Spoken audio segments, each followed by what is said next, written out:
All right, so Kate, we have a special guest today. Would you like to introduce him? Sure. My cousin Joe Giganti will be on with us today talking about his job. Welcome, Joe. Are you there, Joe? Okay, we seem to be having a few technical difficulties. Oh, here we go. Chelsea is here to help us out. Joe, are you there? Yeah, can you hear me? Yes, we can hear Yeah, you, we Joe. can hear you. How are you? Good, thanks for having me. You're welcome. All right, so we're just going. So, Kate, do you want to give the intro? Sure. My cousin Joe is here with us today. He moved from South Dakota to New York City to pursue his career in film editing. So, are you ready for some questions, Joe? Go for it. Okay. First question: where did you go to college, and what was your major? Sure. Yeah, I went to the University of Nebraska, and at the time, like you said, I was living in South Dakota, and and looking at options, there's only so few film schools in Midwest, A, that are somewhat close, and B, more importantly, affordable. So I went there, and I majored in what they call their film and new media, and so it's basically just a film degree. You kind of touch on everything, and so that would be my Bachelor of Fine Arts there. It's a small program, but did the job, I guess. That's cool. And when did you decide you wanted to be a film editor? When I started film school, I was kind of open to trying whatever. I thought initially maybe I wanted to do camera stuff, but as I kind of got into, working on little films with my friends and doing class projects, I just really thought I had a knack for editing, I guess. It's a nice blend of, using, technology, using a computer, along with, kind of bringing everything in at the end, putting it all together. So it just kind of fit, and I stuck with it from there. And it's true you graduated in 3 years from college, correct? Yeah, well, I came in as a sophomore, thankfully did some AP courses in high school, and then taking summer courses. So, college is expensive, and I didn't want to have to pay more than I had to. So I got out of there as soon as I could to, start doing the grind. I remember when you moved to Connecticut for a little while to find a job in New York, and why did you choose coming to New York instead of going to LA? So, when you want to work in film and television, you really have two choices as far as, working in big markets, and that's Los Angeles and New York. And, there's a couple other places now. You look at, Atlanta and Georgia and, some other states that have good tax incentives. But, for me, like you said, obviously I have family in Connecticut and family here in New York. And New York always just seemed like a better fit for me just personally. And I just wanted to live and work here, so I chose that. Los Angeles is still going to be Hollywood, a bigger market, a lot more work. But, New York's a really good place to be right now, and we're fortunate that we have a lot of work here. And what was your first job when you came to New York City? When I first moved here, I got my start actually in reality television for a show that's still on called Say Yes to the Dress. And I was basically more or less a glorified intern, but I was called what's a logger or transcriber. And basically, for some of these reality shows, they shoot a bunch of stuff, and someone has to go through all the footage and just make notes of what people are saying, whatever. And so that was my job, just to sit and go through hours and hours of bridal footage of people talking about what dresses they love. And so 8 hours a day, that's what I was doing. That sounds awesome. Just going to put in my 2 cents. I love that show. I remember when you told us at dinner that you were working for Say Yes to the Dress, and I remember Sarah and I went around screaming because we were so excited that you were going to watch Randy all day long. Oh, my God. It's funny. I just saw Randy on the street like a couple days ago. Are you serious? What? Oh, my looking gosh. fierce as ever. But that show is actually pretty amazing. That's still on the air. I forget how many seasons it's on now, but it just keeps on going, and credit to, that show, I guess. I hope it never ends. I'll have nothing to do with my life. And then I want you to describe, the process of getting your first job, because it was a very interesting process that you decided to go through. Yeah, there's no real way, at least I wasn't given much direction out of film school, how do you go about getting your first job? There's really no clear path. And so, like you said, I was, living in Connecticut with, some family, and we're just applying for jobs online and really not hearing anything. So just decided one day, well, let me head down into the city and just follow up some of these places I had seen, listings advertised online. So just stopped and see what's going on. So knocked on a couple doors, and luckily that day I had an interview with the people from Say It's the Dress and got that job. So, there's no really clear way, but, I guess what I would suggest for people is just really making the phone calls, knocking on doors. Like, you could send 1,000 emails and not hear anything. And, I never did hear anything just through emailing. So it really took an extra step of going in and just talking to people. And I think people really appreciate that, taking that extra step.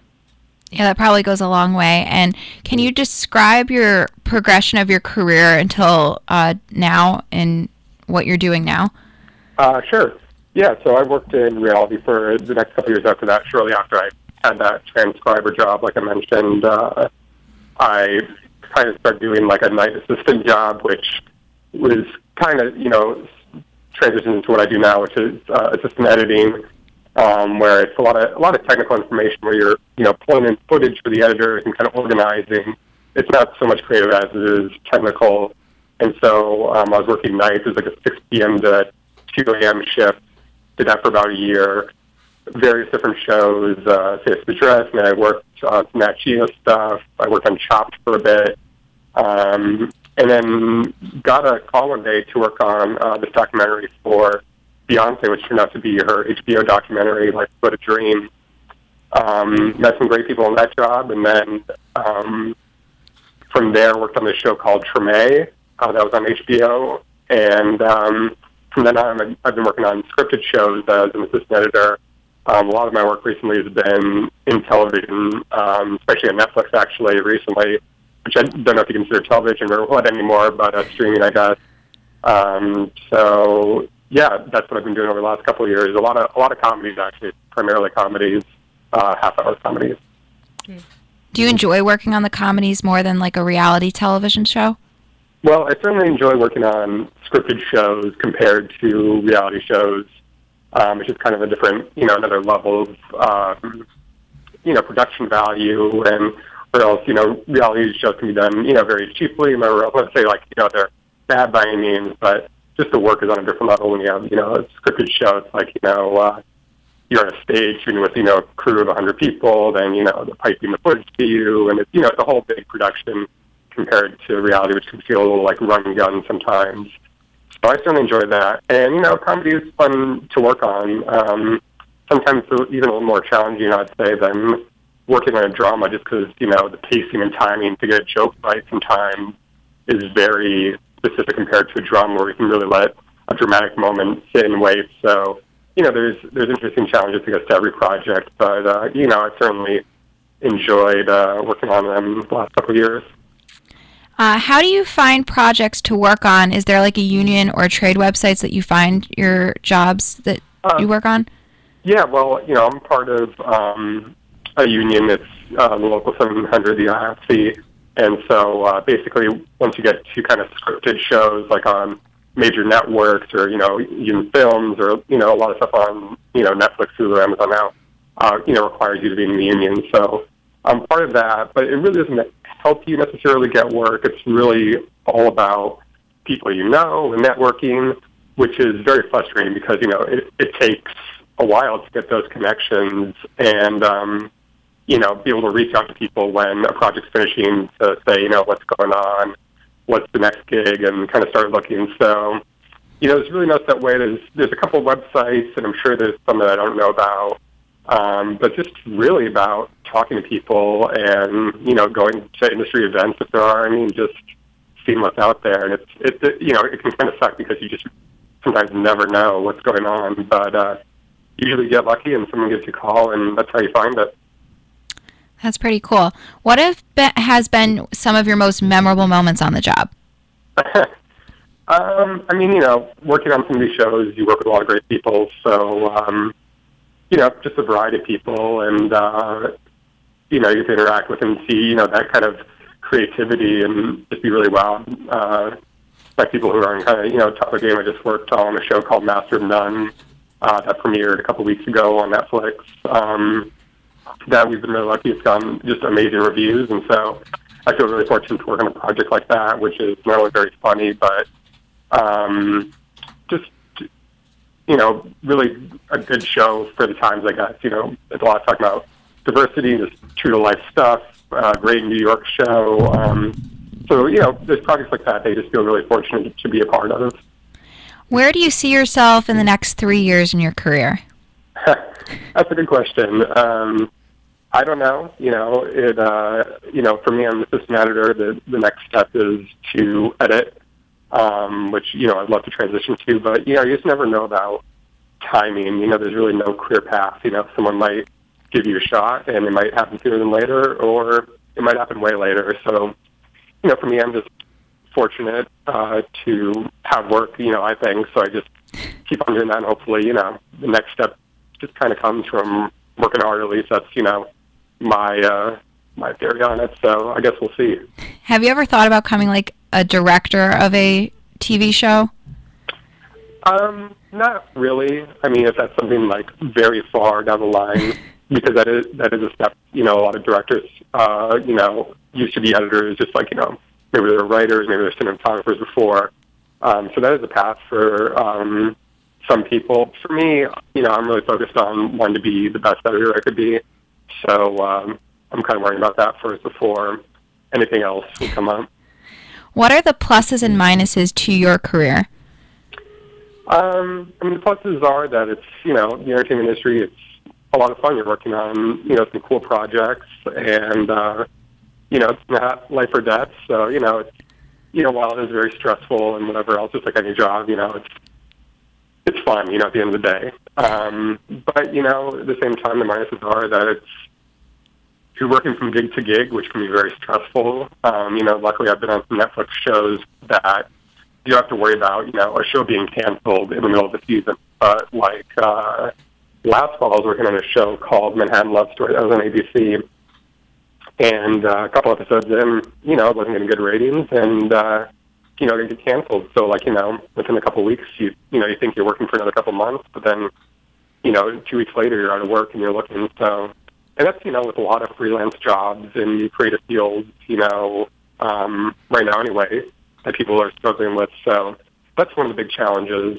And, just breaking into the industry when you're starting out, too, is just hard to, meet those people and get that break. But, everyone gets it eventually as long as, you keep working on it. So that can be one of the challenging parts initially. Have you ever second-guessed your career choice? Not particularly. I mean, I guess, I don't really think of it like that. I mean, certainly you have your days that are very difficult and you're like, why the heck am I doing this? But you know what, I'm very fortunate to be working in this kind of industry where I get to make hopefully funny shows or good shows that people enjoy watching. So, no, I enjoy what I do, and not a whole lot else I could see myself doing. What advice would you give someone who's looking to go into your career? Well, if they're just starting out, like, someone coming out of high school would say, it's probably a good idea to go to film school, although there's a lot of people I work with who didn't go to film school, so it's definitely not a requirement.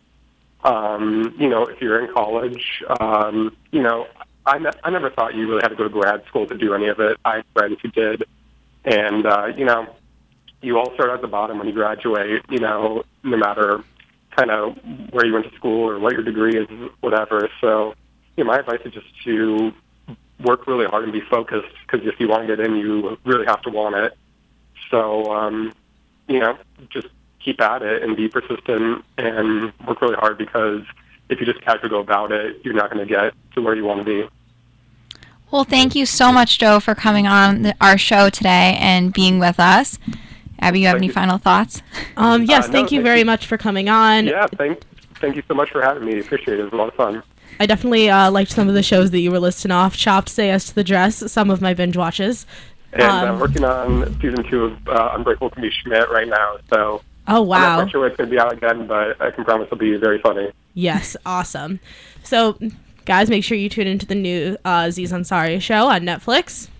Thank you very much for coming. Kate, any final thoughts?